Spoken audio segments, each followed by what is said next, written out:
Wow, welcome to It's Getting Better All the Time Mental Health Outreach.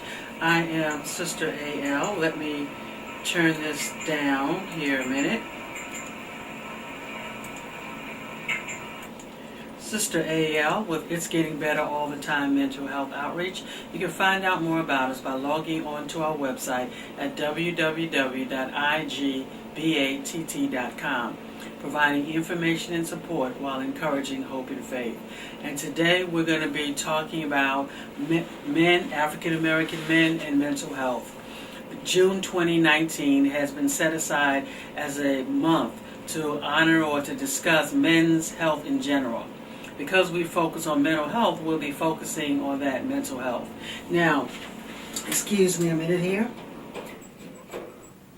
Let me say that this is not, well it is, but I'm not coming to you necessarily saying that you should get help, you should see a psychiatrist. What I'm saying is that if you need to get help, you need to talk to someone. You need to see someone.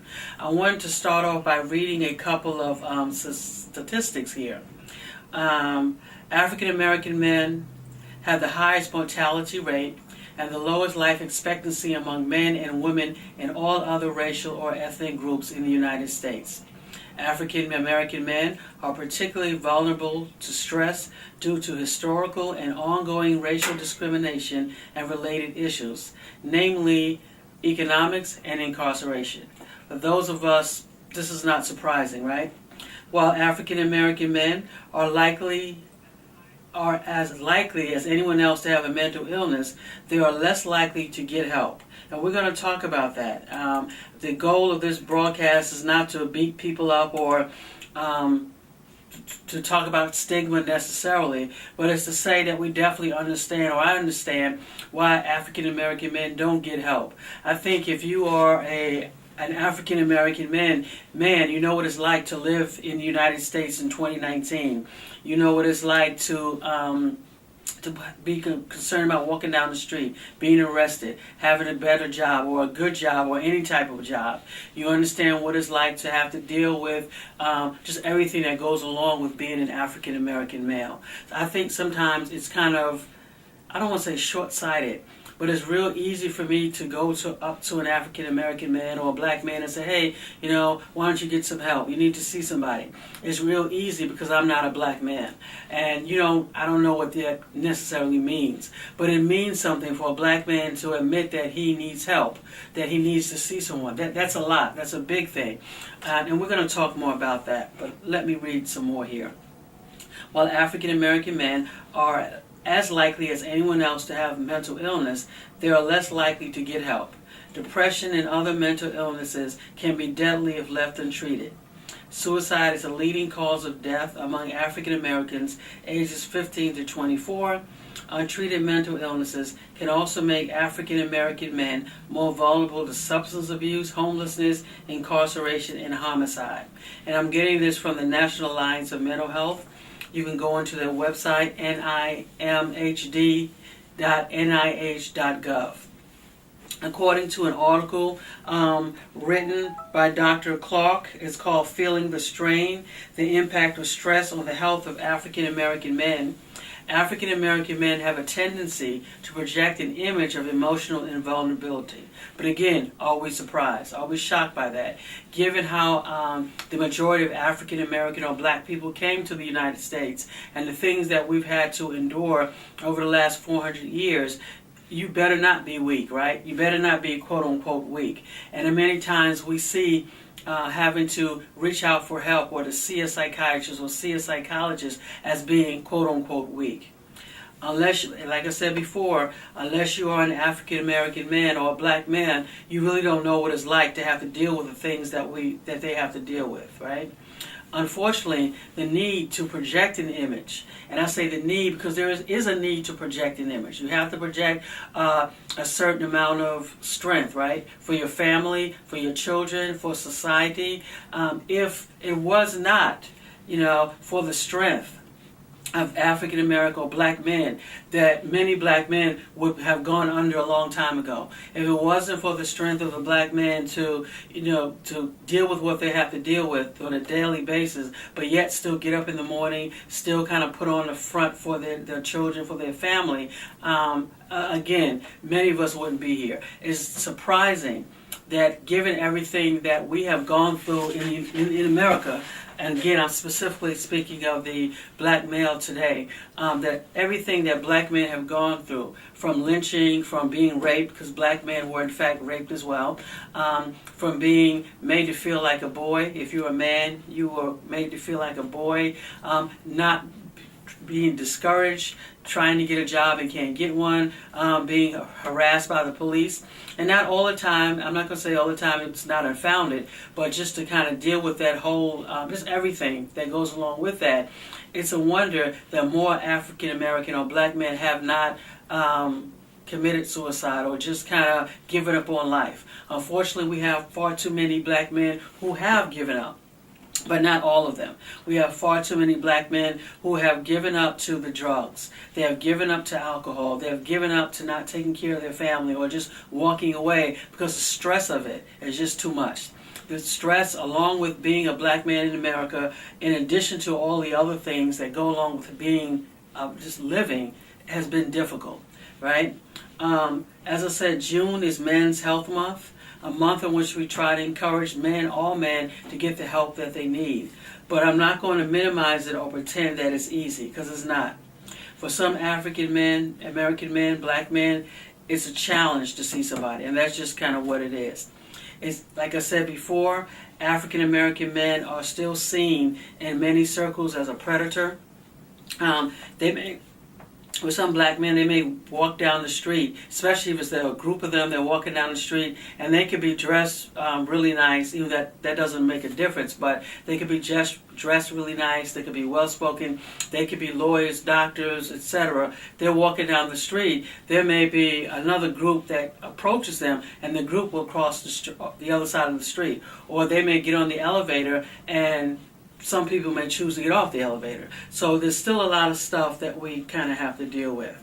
African American men are especially susceptible to psychological stress since they have limited peer-accepted outlets for pain. And again, this comes from Dr. Clark, Feeling the Strain, the Impact of Stress on the Health of African American Men. And it's an article that he wrote, and it's from the Healthcare for the Uninsured, Morehouse School of Medicine.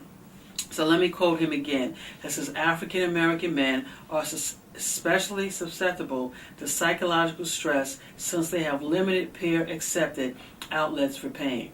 Okay, think about that. Think about the outlets that black men have to deal with what they're dealing with. And think about putting in a positive category and those that are considered negative.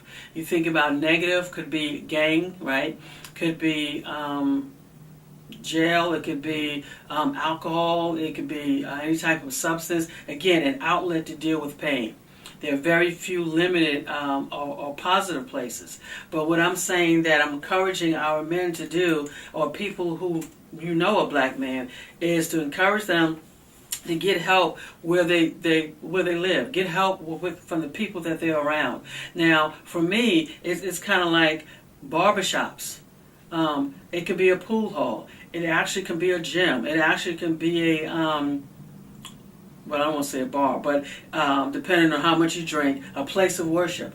Wherever the men are already going, man, wherever you're already going, take advantage of that. Because I think that we, as a mental health person, we want people to get into mental health treatment if you need it, which is fine.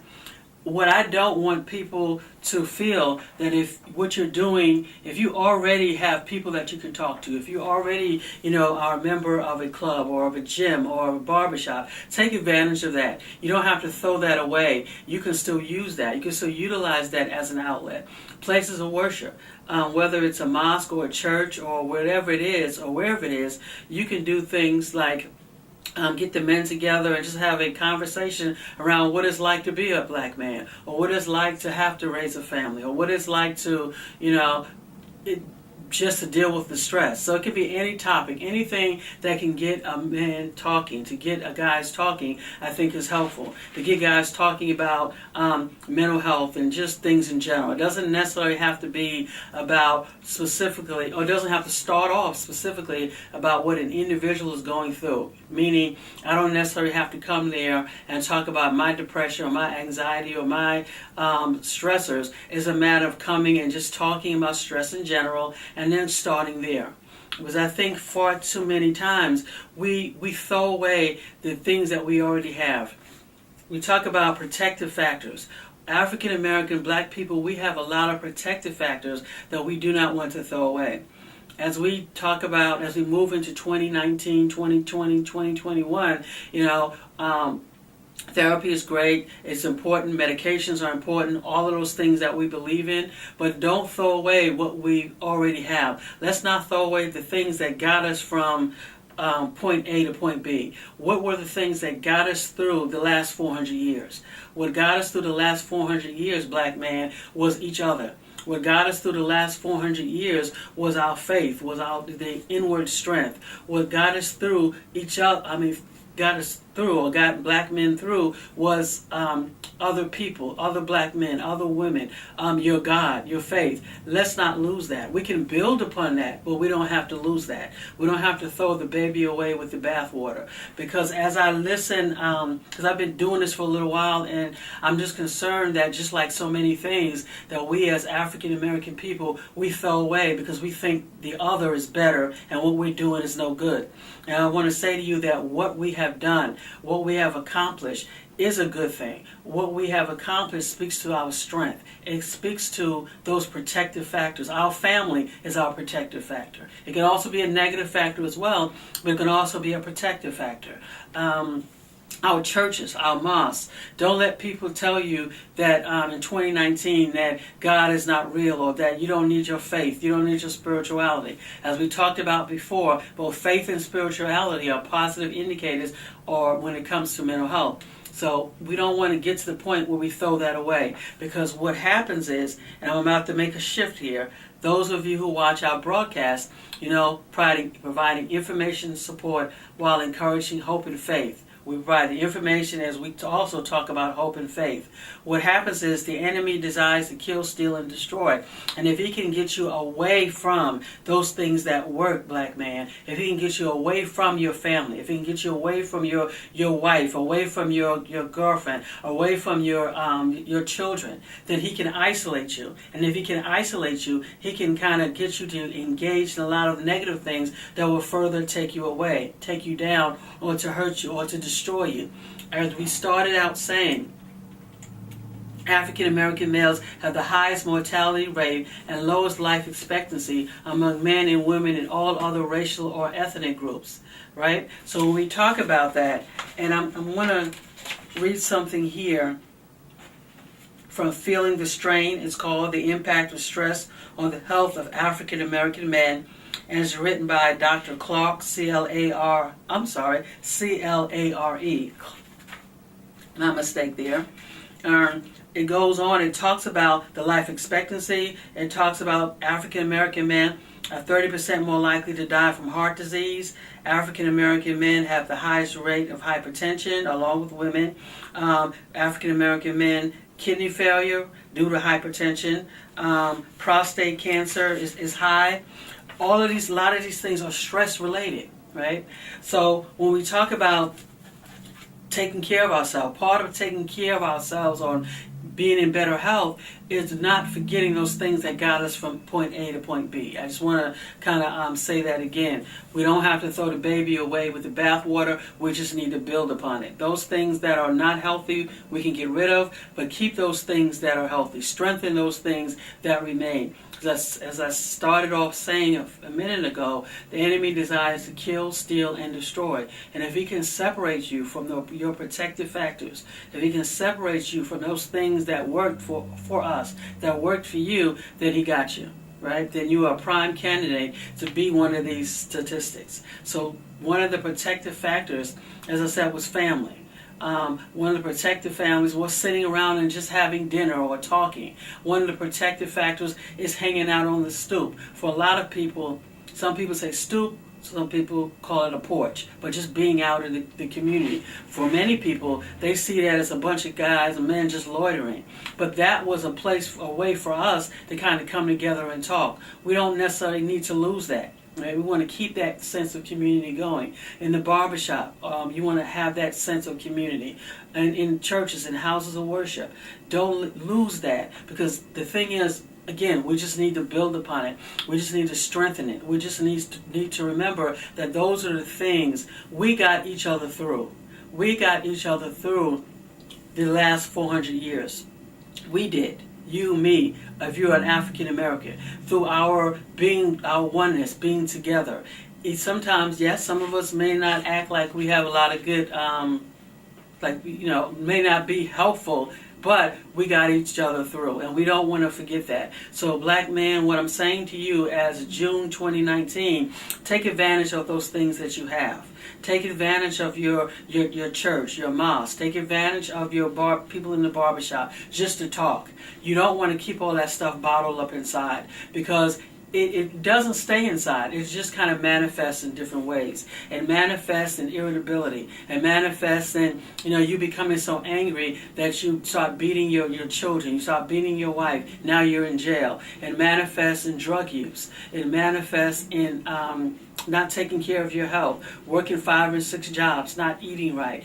All of those things are not helpful when we talk about coping strategies or positive coping strategies. One of the scriptures, I did want to read a scripture I think is so important for us. And it's a scripture that many people are familiar with who read the Bible. 1 Kings 19. And I'll start with verse 19 and 1. It says, "Now Ahab told Jezebel all that Elijah had done, and how he had killed all the prophets of Baal with a sword. Then Jezebel sent a messenger to Elijah, saying, So may the gods do to me, and even more, if by this time tomorrow I do not make your life like the life of one of them. And Elijah was afraid, and arose and ran for his life. And he came to Beersheba, which belongs to Judah, and he left his servant there."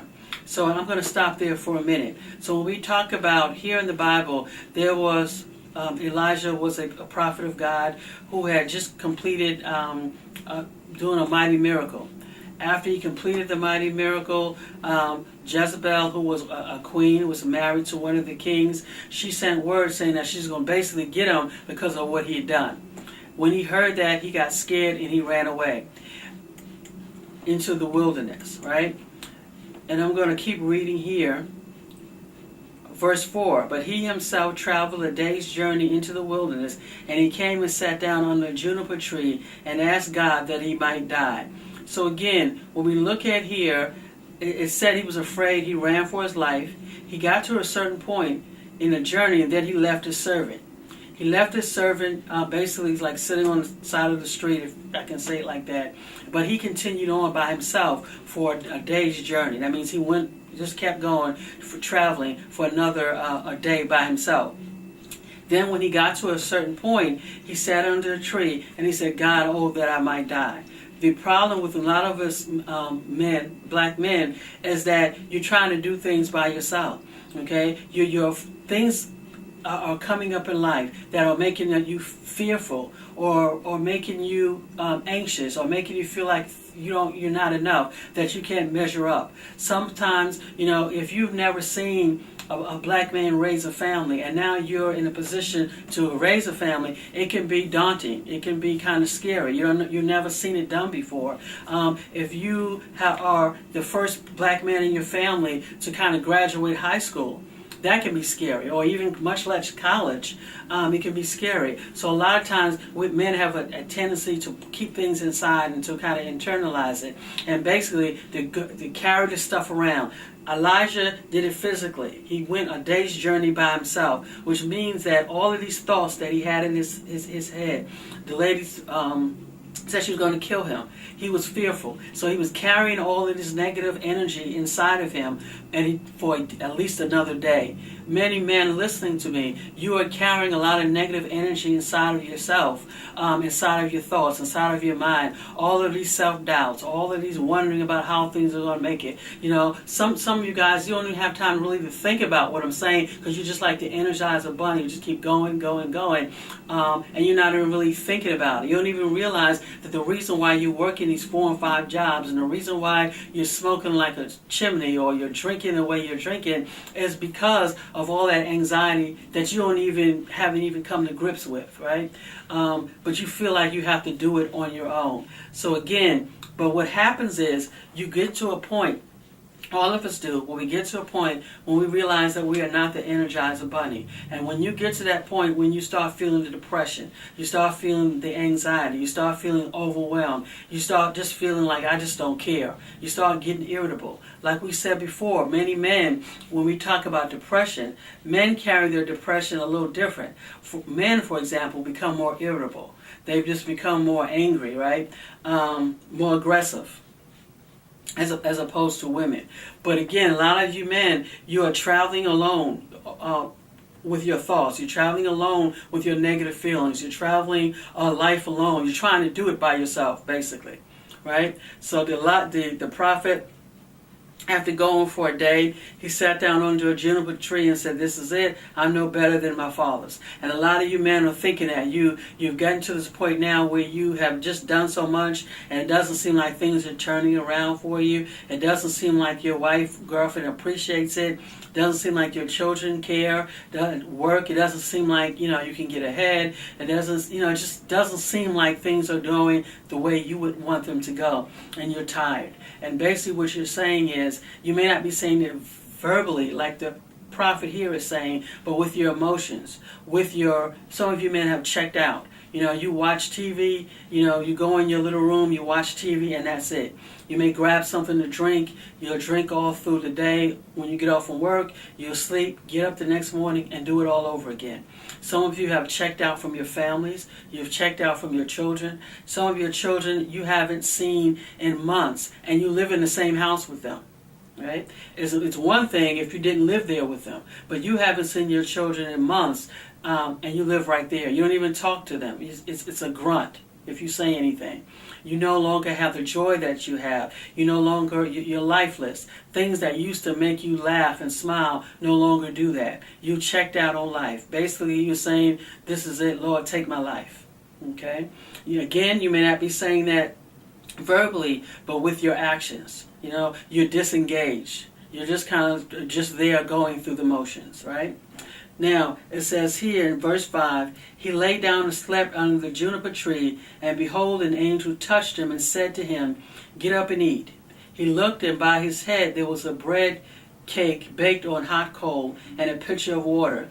So he ate and drank and lay down again.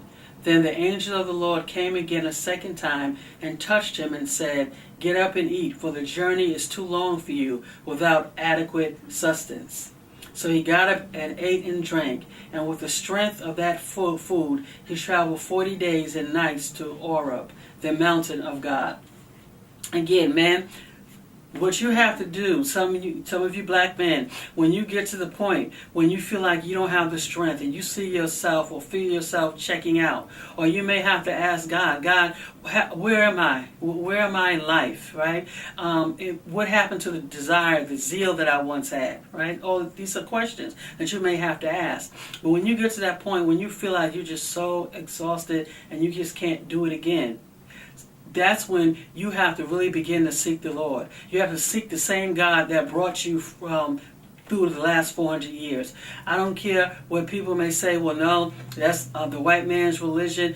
We have made it our own. Well, we're not really Christians. We have made it our own. Whatever it is, you have to go and cry and grab onto that God, that same God that brought your grandfather, your great-grandfather, your great-great-great-great-great-grandfather through the things that they had to endure to get to where we are now. To get you here, you have to pull on that strength, and you have to begin to ask God to help me. And as you begin to do that, right, you may find out that you may need to rest. just like the prophet did. An angel of the Lord had to say, I need you to rest. Because see, man, the journey is great for you. I look at a lot of older men, right, who may not be in a place where they want it to be. I don't think no one grows up, there may be a few exceptions, who grow up to say, I want to be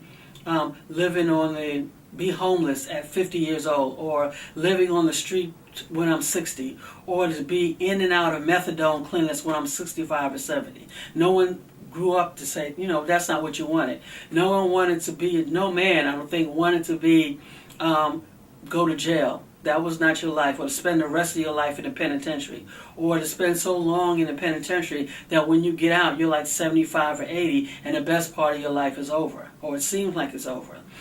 What I'm saying to you, man, is don't give up. I don't feel that it's over for you, because it's never over for you, right? Just because, as long as you're breathing, life is still coming, is still coming, you still have an opportunity. God can always turn that around for you. And I know it's difficult. I know it's challenging when so many things have happened. When you've tried before, things didn't work out. You got your hopes up. You tried again, things didn't work out. You tried again. You keep trying and trying and trying and trying. And it seems like, as I said before, nobody appreciates it. Everybody's getting ahead. You in your mind, you're saying, I can just give up. Well, we're saying you don't give up, because we need you. Okay, we need you. I don't care if you're 60, 70, 80, 90. If you're still breathing, man, we still need you. We, meaning my generation, the generation before me, after me, and after them, we still need you. That it is the enemy's plan to make you think that you're useless, that because of what has happened in life, that you can't turn it around. It may be true you were an alcoholic for the most of your kid's life. It may be true you were not in your children's life. You were not the best father. It may be true you may have been a sexual predator, a sexual deviant. You may have been an alcoholic, a drug addict. You may have been whatever the worst thing is. But that's why we have the gospel of Jesus Christ. Because I don't care whether you're a predator or a prey, the gospel of Jesus Christ is for you. And the gospel of Jesus Christ can turn things around. So when we talk about June being Mental Health Month, specifically we're talking about black men. Black men, what we're saying to you is, don't let the life, the things that you have to go through, that make you think that this is all there is, that you can never succeed, that you can't make it, because that's a lie and it's not true. You can make it. You can turn things around.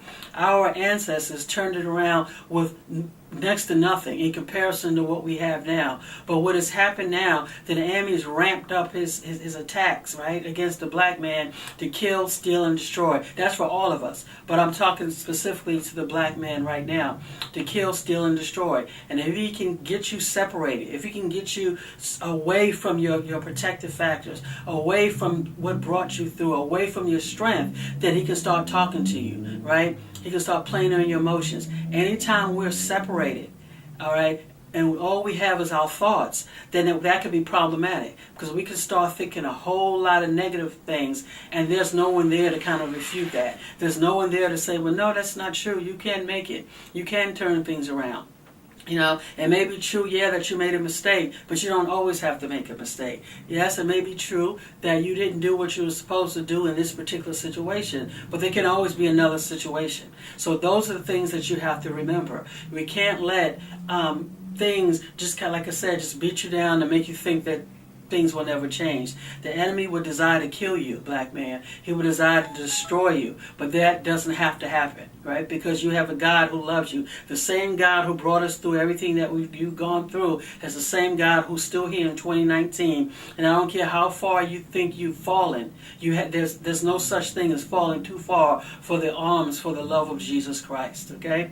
So again, and I want to say that because after Elijah spent this time in the desert, okay, let me read it.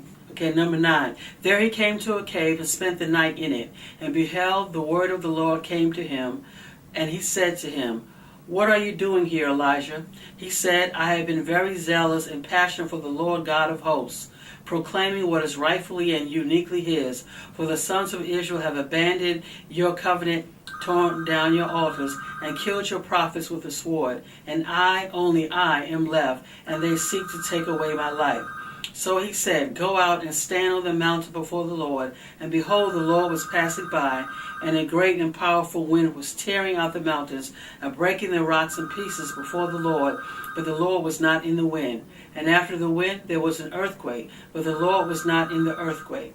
After the earthquake there was a fire, but the Lord was not in the fire. And after the fire there was the sound of a gentle blowing. Now, let me kind of keep going down here. The Lord said to him, "Go, return on your way to the wilderness of Damascus, and when you arrive, you shall anoint Hazael as king over Syria, and you shall anoint Jehu the son of Nimshi as king over Israel, and anoint Elijah the son of Shaphat of Abel Mahola as prophet in your place." What do I want you to see here? I want you to see that Elijah had given up. He had gotten so depressed by everything that had happened. He thought it was over.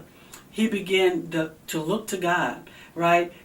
Matter of fact, God came to him. Just like, some of you that are watching this broadcast, you may not understand what I'm saying. I'm trying to slow down, but I know I'm speaking to someone here tonight. I know I'm speaking to someone here, to a man. It may be only one, but I want you to know something, that you have a job to do. It's not over. See, the enemy would want Elijah to take his own life. That's what he said. "I want to take my own life. It's over." If he would have taken his life at that moment, then look what we would have missed. He would have missed three things the Lord had for him to do. He wanted him to anoint a king over Israel. He had to anoint a king over to anoint Elijah the son as another prophet in his place, and he had to anoint the king over Syria. He had three things that he needed to do. These three things that the prophet had to do set the stage for the next years for Israel. If Elijah would have had his way, these three things would not have happened. Man, what I'm telling you is not over for you. Yeah, you may be depressed right now. You may be sad. You may be going through. Things may not be the way you want them to deal, life to be, but get help. Get the help that you need. That help, first of all, we believe is found in Jesus Christ.